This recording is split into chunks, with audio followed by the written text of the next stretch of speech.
దేవాదాయ శాఖలో అసిస్టెంట్ కమిషనర్గా పనిచేస్తున్నటువంటి శాంతి, అదేవిధంగా పుట్టినటువంటి బిడ్డ ఇప్పుడు రాష్ట్ర వ్యాప్తంగా కూడా చర్చనీయాంశంగా మారింది. తన భర్త మదన్ మోహన్ తనకి సంబంధం లేదంటూ కూడా ఇటు పూర్తి స్థాయిలో మీడియా ముఖంగా అయితే తెలియజేస్తూ ఉన్నారు. ప్రస్తుతం మదన్ మోహన్ మనతోనే ఉన్నారు, మనతో మాట్లాడింది. సరే, అసలు ఏంటి ఇంత ఒక మహిళని, అదేవిధంగా పుట్టిన బిడ్డని ఇంత రాష్ట్ర వ్యాప్తంగా చర్చనీయాంశంగా మారడానికి గల కారణాలు, అసలు ఎందుకు ఇంత సమస్య వచ్చింది? Exactly sir. నేను శాంతి భర్తని, కాలింగర్ శాంతి భర్తని మదన్ మోహన్. సో ఏ భర్త కూడా భార్యని పిల్లల్ని రోడ్డు మీద వేసుకోడు సార్, ఏ భర్త వేసుకోడు. సమస్య ఏంటంటే సమస్య కాంప్లికేటెడ్గా ఉంది. నన్ను ఆ అమ్మాయి తనకు కడుపులో బిడ్డ పడ్డప్పటి నుంచి 12 నెలలు నా బిడ్డ అని చెప్పింది. నా బిడ్డనే భావించాను నేను. కానీ ఈ మధ్య జనవరిలో ఇండియాకి వచ్చిన తర్వాత అమెరికా నుంచి నాకు తెలిసింది ఏంటంటే అసలు ఆ బిడ్డ నా బిడ్డ కాదు అని మెడికల్ రికార్డ్స్ సహా దొరికింది నాకు. సో ఒక్కసారిగా నేను ఎమోషనల్గా ఇబ్బంది పడిపోతాను, ఎందుకంటే నాకు 2 ఆడపిల్లలు ఉన్నారు. సో అమ్మాయిని అడిగినప్పుడు, శాంతిని అడిగినప్పుడు శాంతి రకరకాల స్టోరీలు చెప్పింది.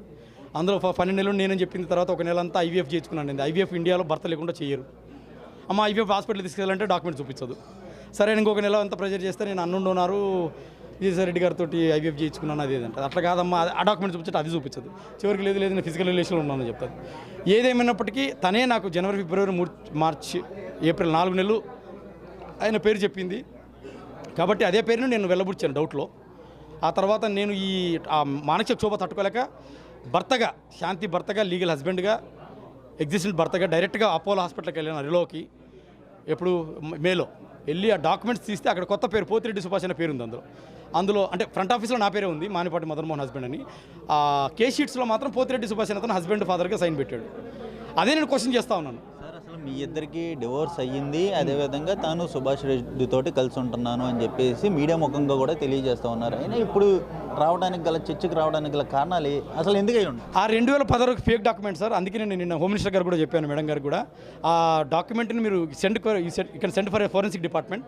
అది 2024 రాసుకున్న బోగస్ పత్రం అది. సరే, ఒకవేళ అలాగే అనుకుందాం కాసేపు, 2016లోనే విడాకులు తీసుకుందాం అనుకుందాం. మరి రెండో భర్తగా చెప్తున్నటువంటి సుభాష్ గారు అజ్ఞాతంలోకి ఎందుకు వెళ్ళారు? ఎందుకు అజ్ఞాతంలోకి వెళ్ళారు? భర్త అంటున్నావు కదా, అజ్ఞాతంలోకి ఎందుకు వెళ్ళారు? ఎజెండా ఏంటి? ఎందుకు ఇంత రచ్చ అవుతా ఉంది? ప్రజలందరూ కన్ఫ్యూజ్ అవుతున్నారు. ఇదేంటి చక్కటి తెలుగు రాష్ట్రాల మధ్య ఏంటి సమస్య? ఇది ఒక విచిత్రమైన సమస్య ఏర్పడింది. మరి ఆయనకు అర్థం కావట్లేదా? ప్రజల ముందుకు వచ్చి చెప్పొచ్చు కదా, నేనే భర్తను. మరి శాంతి గారే ఒకవేళ తనే భర్త అయితే మరి లీగల్గా వెడ్డింగ్ మ్యారేజ్ సర్టిఫికేట్ ఏంటి? ఎప్పుడు మ్యారేజ్ చేసుకుంది? మ్యారేజ్ అయినటువంటి ఫోటోలు రిలీజ్ చేయమను కదా. సో ఇవన్నీ టెక్నికల్ ఇష్యూస్ ఉన్నాయి. సో నేనైతే లీగల్ అది ఒక బోగస్ డాక్యుమెంట్ అది. నేను ఒకవేళ 2016లో డాక్యుమెంట్ తీసుకుంటే, మీరు ఇప్పుడు గొల్లపూడి హెడ్ ఆఫీసర్తో 2020లో జాబ్ వచ్చింది. 2020లో జాబ్ వస్తున్నప్పుడు భర్తగా ఎవరి పేరు రాసి జాబ్లో జాయిన్ అయింది ఒకసారి మీరు డిపార్ట్మెంట్కి వెళ్ళి అడగండి. గొల్లపూడి ఆఫీస్కి వెళ్ళండి, యూ హ్యావ్ ఎవ్రీ రైట్. మీరు ప్రెస్కి మీకు రైట్ ఉంటుంది. అక్కడికి వెళ్ళి అక్కడ కమిషనర్ గారిని అడిగి మీరు ఒక డాక్యుమెంట్ తీసుకుంటే జాయినింగ్ రోజున భర్తగా ఎవరి పేరు రాసింది. కన్సీవ్డ్గా ఉన్నప్పుడు ఈ విషయం మీకు తెలిస్తే ఎందుకు అప్పుడే మీడియా ముఖంగా మీరు రాలేదు అని చెప్పేసి చాలా వరకు కూడా క్వశ్చన్లే ఉన్నాయి. మంచి క్వశ్చన్ సార్. నేను 2022 సెప్టెంబర్లో 1 వీక్ కోసం తనే బలవంతంగా రప్పించింది. నాకు వచ్చే టైం లేదు అక్కడ, కానీ బలవంతంగా టికెట్లు పెట్టి రప్పించింది. ఆ 1 వీక్లో నాతో ఫిజికల్ రిలేషన్ ఉన్నప్పుడు తన కడుపులో ఆల్రెడీ 2 months బేబీ ఉన్నట్టు నాకు తెలియదు, నిజంగా తెలియదు నాకు. I swear on my kids. తను నాతో ఉండి నేను అమెరికాకి వెళ్ళిన తర్వాత నీ వల్లనే నేను గర్భం దాల్చాను అని చెప్పడం, సహజంగా నేను ఆనందపడడం, డెలివరీ అయ్యేంతవరకు నా బిడ్డ నేను అనుకోవడం. నేను సెప్టెంబర్లో వస్తే బేబీ డెలివరీ అయింది April 15th. అక్కడ వచ్చింది 7 months. ఆ తర్వాత నాకు కూడా కొంత డౌట్ వచ్చింది, 7 months ఏంటి బేబీ అని. తర్వాత మొన్న జనవరిలో వచ్చినప్పుడు తన డాక్యుమెంట్స్ అంతా చూపించి, నువ్వు నాతో మొన్న సెప్టెంబర్లో కలిసేటప్పటికే 2 months బేబీ నా కడుపులో ఉందని తను కూడా రివీల్ చేసింది. అదే మెడికల్ రికార్డ్స్ కూడా చూపిస్తూ ఉంది. ఇంత పచ్చిగా మోసం చేయాల్సిన అవసరం ఏమొచ్చింది తల్లి? ఇంత నైవంచన చేయాల్సిన అవసరం ఏమొచ్చింది నీకు? What is the reason? నాకు జాబ్ లేదా? నీకు అన్నం పెట్టలేనా? నాకు చేత కాదా? మనకు పిల్లలు లేరా? అన్నీ ఉన్నాయి. వాట్ ఈస్ ద ఎజెండా అనే క్వశ్చన్ చేయడం మొదలుపెట్టారు. రాజ్యసభ సభ్యుడు అయినటువంటి మీరు విజయసాయి రెడ్డిపై ప్రధానంగా ఆరోపణలు మోపుతా ఉన్నారు. అయితే దీనికి కారణం అసలు మీ ఇద్దరి మధ్య విజయసాయి రెడ్డి పేరు ఎప్పుడు ప్రస్తావించాల్సి వచ్చిన పరిస్థితి? అదే విజయసాయి రెడ్డి గారు పెద్ద మనిషి, నా తండ్రి వయసులో ఉన్న వ్యక్తి. ఆయనకు నాకు ఎటువంటిది ఇది లేదు. శాంతే స్వయంగా అమ్మ నా బిడ్డ కాదన్నా బాగానే ఉంది, మరి ఎవరి బిడ్డ అని క్వశ్చన్ నేను అడిగినప్పుడు ఐవీఎఫ్ అని ఒక నెలంతా చెప్పింది. తర్వాత IVF డోనారు విజయసాయి రెడ్డి గారే అని చెప్పింది. లేదు అసలు అయితే ఆయన డోనార్ అనుకుంది. కాసేపు డాక్యుమెంట్స్ చూపించామంటే నా దగ్గర డాక్యుమెంట్స్ లేవు, తన దగ్గర డాక్యుమెంట్స్ లేవు. చివరికి నేను ఫిజికల్ రిలేషన్ ఉన్న ఎవరితో పడుకుని నీకెందుకురా, దొబ్బేయి, మ్యూచువల్గా సైన్ పెట్టేసి వెళ్ళిపోయి ఇక్కడ నుంచి. నీకు ఎంత కావాలి? నీకు మ్యూచువల్ సైన్ పెట్టి దొబ్బేసి ఇక్కడ నుంచి, నీకు ఎంత కావాలి చెప్పు. అయితే సుభాష్ రెడ్డి ఏమో తన బిడ్డకి తండ్రి అని చెప్పేసి చెప్తా ఉన్నారు. అయితే ఇప్పుడు సుభాష్ రెడ్డి మీతో ఏమన్నా కాంటాక్ట్లోకి వచ్చి ఏమైనా మాట్లాడడం? లేదండి. సుభాష్ రెడ్డి కూడా కాదని చెప్తున్నారా? అంటే సుభాష్ రెడ్డి గారితో నేను మాట్లాడాను, 2 సార్లు మాట్లాడాను ఈ రికార్డ్స్లో తెలిసిన తర్వాత. ఆయన ఏమంటారంటే నాకు ఫస్ట్ టైం మాట్లాడినప్పుడు నాకు ఆ బిడ్డకి ఏ సంబంధం లేదు, నాది ఎప్పుడైనా ఇదే స్టాండ్ అంటాడు. మళ్ళీ నా లాయర్తో మాట్లాడించాను, నేను కూడా ఉన్నాను ఆ రికార్డులో, అది కూడా రికార్డ్ చేసి వైరల్ జరుగుతూ ఉంది. దాంట్లో కూడా అదే స్టాండ్, నాకు ఆ బిడ్డకి ఎటువంటి సంబంధం లేదు. ఆయనేమో అప్ స్టాండింగ్, ఈమెనేమో ఆయన భర్త అని. అంటే ఫోటోల్లో కూడా దాదాపు దుర్గగుడికి వెళ్ళినప్పుడు కానీ చాలా వరకు కూడా ఫోటోలు ఇప్పుడు ప్రస్తుతం వైరల్గా మారిన పరిస్థితులు కూడా కనబడుతూ ఉన్నాయి. అంటే తనతో ఉన్నట్టు కూడా ఇప్పుడు భావించవచ్చు సార్. ఫోటోలు maybe fabricated, photo is not a evidence for a marriage. ఫోటోలు దిగుతానే మ్యారేజ్ అయినట్ట మామూలుగా అడుగుతాను. దానికంటే ఒక సంప్రదాయం ఉంది, అటు నలుగురు ఇటు నలుగురు, దానికి ఒక మంగళసూత్రము, ఒక కుంకుమ పసుపు ఏదో ఉంటాయి కదా, మరి ఒక రిజిస్ట్రేషన్ ఉంటుంది. మరి ఇవన్నీ ఎక్కడ ఉన్నాయి? ఉంటే చూపించమని చెప్పండి, ఉంటే పంపించమని చెప్పండి. ఇది ఒక ఎస్టాబ్లిష్డ్ డ్రామా అండి, ఇది ఎస్టాబ్లిష్డ్ డ్రామా. ఇది ఆ డ్రామా ఇంకా అది నిజమా కాదా అనేది రేపు సిట్ వేస్తే సిట్ వాళ్ళు డీటెయిల్గా పిన్ టు పిన్ తీస్తారు బయటికి. అంటే మీరు ఏం కోరుకుంటా ఉన్నారు? ఇప్పుడు ఇప్పటికే డిఎన్ఏ టెస్ట్ అని చెప్పి అంటా ఉన్నారు. ఇప్పుడు డిఎన్ఏ టెస్ట్లో ఎవరెవరిని మీరు ఇప్పుడు చేర్చబోతా ఉన్నారు? ఒకటే సార్, నాకు తను చెప్పిందే నేను డిఎన్ఏ టెస్ట్లో అడిగాను. నేను స్వతహాగా ఏదో ఊహించుకొని నాకు ఏదో డబ్బులు వస్తాయి, నాకు సింగిల్ పైసా వద్దు సార్, ఎవరిచ్చే సింగిల్ పైసా వద్దు, ఏదో సంథింగ్ ఏదో రాంగ్ ప్రపోజ్ చేస్తూ ఉన్నారు, మనీ కోసమే డ్రామా ఆడుతున్నాడని. లేదు, I don't need a single paise. ఆ తండ్రికి బిడ్డ ఎవరో తెలియాలి. తను చెప్పిన పేర్లే నేను లిస్టులో పెట్టాను. విజయసాయిరెడ్డి గారి పేరు, పోతిరెడ్డి సుభాష్ పేరు అని రికార్డులో నాకు వచ్చింది కాబట్టి, ఇప్పుడు తను క్లెయిమ్ చేస్తుంది కాబట్టి. సో ఈ 2 పేర్లు నేను కూడా రెడీ డిఎన్ఎస్కి, ఈ ముగ్గురిని డిఎన్ఎస్లో పెట్టండి. నిజమైన తండ్రి ఎవరు తేల్చండి, ఆ బాబుకి రిలీఫ్ ఇవ్వండి. ఈ మెంటల్ టార్చర్గా నాకున్న ఈ మెంటల్ టార్చర్స్ ఆపేసేయండి. టార్చర్ ఎక్కువ ఉంది నాకు, మెంటల్ టార్చర్. విల్లాలు కొనడానికి కూడా డబ్బులు పెట్టుకొని మీరు బ్యాగులో డబ్బులు పెట్టుకొని తిరిగాము అని చెప్పేసి మీరు కొన్ని ఫోటోలను కూడా బయటకు చూపించడం జరిగింది. అంటే దీని వెనకాల మీకు ఈ డబ్బు అంతా ప్రొవైడ్ చేయడానికి ఎవరున్నారని చెప్పేసి భావించారు? ఆ రోజు నేను 1 వీక్ నన్ను అమెరికా నుంచి ఇక్కడ రప్పించినప్పుడు శాంతి గారే స్వతహాగా తనే చెప్పినారు, విజయసాయిరెడ్డి గారు మనకు తక్కువ కొంత డిస్కౌంట్లో విల్లా ఇప్పిస్తున్నారు విజయవాడలో అని చెప్పారు. ఆ అమౌంట్ కూడా సారే అరేంజ్ చేశారనేసి ఒక బిల్డర్ దగ్గర పంపించారు. నేను శాంతి వెళ్ళి బిల్డర్ దగ్గరికి వెళ్ళి బ్యాగ్ తీసుకొచ్చాం. సో నిజంగా చెప్తున్నాను. అదే ఏ సార్ అని చెప్పని అన్నారు మీ దగ్గరికి డైరెక్ట్? విజయసాయిరెడ్డి గారు అని చెప్పారు శాంతి. ఆమె చెప్పింది నాకు, అంతవరకు వీళ్ళంతా ఎవరు తెలియదు. సార్ గురించి చెప్పింది ఎప్పుడు నాకు, సారే మనకు సాయం చేస్తూ ఉన్నారు.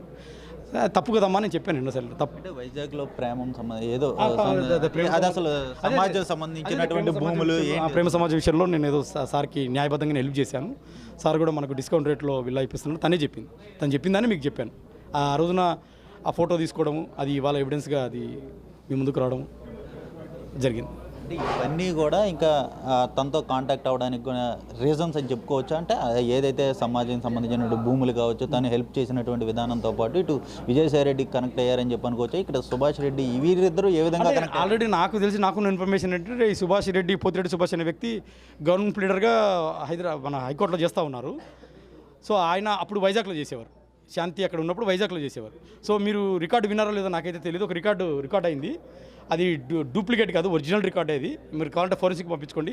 దాంట్లో పోతిరెడ్డి సుభాష్ గారే స్వతహాగా తన సొంత గొంతుతోటి చెప్పారు, 11 నెలలు గీతం యూనివర్సిటీ భూములు కొట్టించింది మేమే, విజయసాయిరెడ్డి గారి ఆధ్వర్యంలో. అప్పుడే శాంతి నాకు పరిచయం అయింది, మేము ముగ్గురం కలిసి చాలా చేశామని తనే స్వతహాగా ఒప్పుకున్నాడు. ఆ రికార్డు కూడా మీరు ఇప్పుడు నా చెప్తున్న వాయిస్కి కావాలంటే అటాచ్ చేసుకోండి. సో ఆ విధంగా వాళ్ళ ముగ్గురు ఏదో చేశారు. ఆ ముగ్గురు చేస్తే చేసుకొని పచ్చడి సంసారంలో ఉన్న నాలాంటి నిజాయితీ పరుడికి, నాలాంటి వ్యక్తి ఇదంతా ఈ గేమ్ ఏంది? మీరు ఏమైనా కొట్టుకోండి, ఏమైనా చావండి, చక్కగా బతికొట్టండి, గబ్బులు ఎప్పడం ఏంటి? ఇది నాకు అర్థం కాలేదు.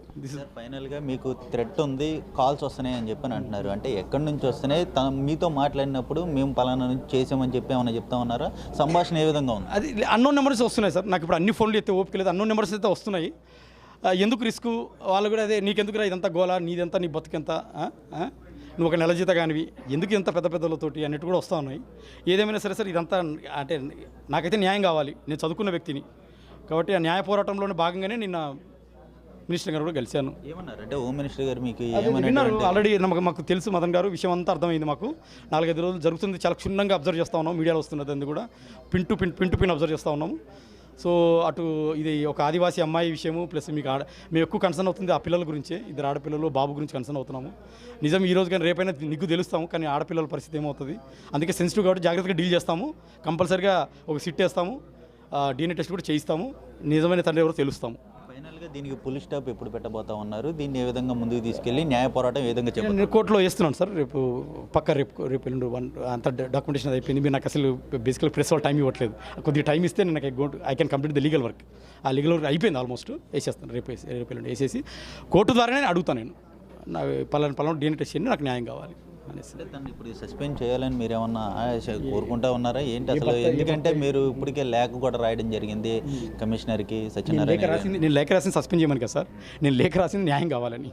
ఏ భర్త కూడా భార్యకి జాబ్ పోవాలని ఎవరు అనుకోరు. ఇద్దరు ఆడపిల్లలు ఉన్నారు. సమస్య జాబ్ తీసేయాలని కడుపు మీద కొట్టాలని నా ఉద్దేశం కాదు. నా ఉద్దేశం ఏంటంటే నాకు న్యాయం కావాలా. ఇంకొక మొగోడు డబ్బున్నోడు ఎవడు ఇలా చేయకూడదు.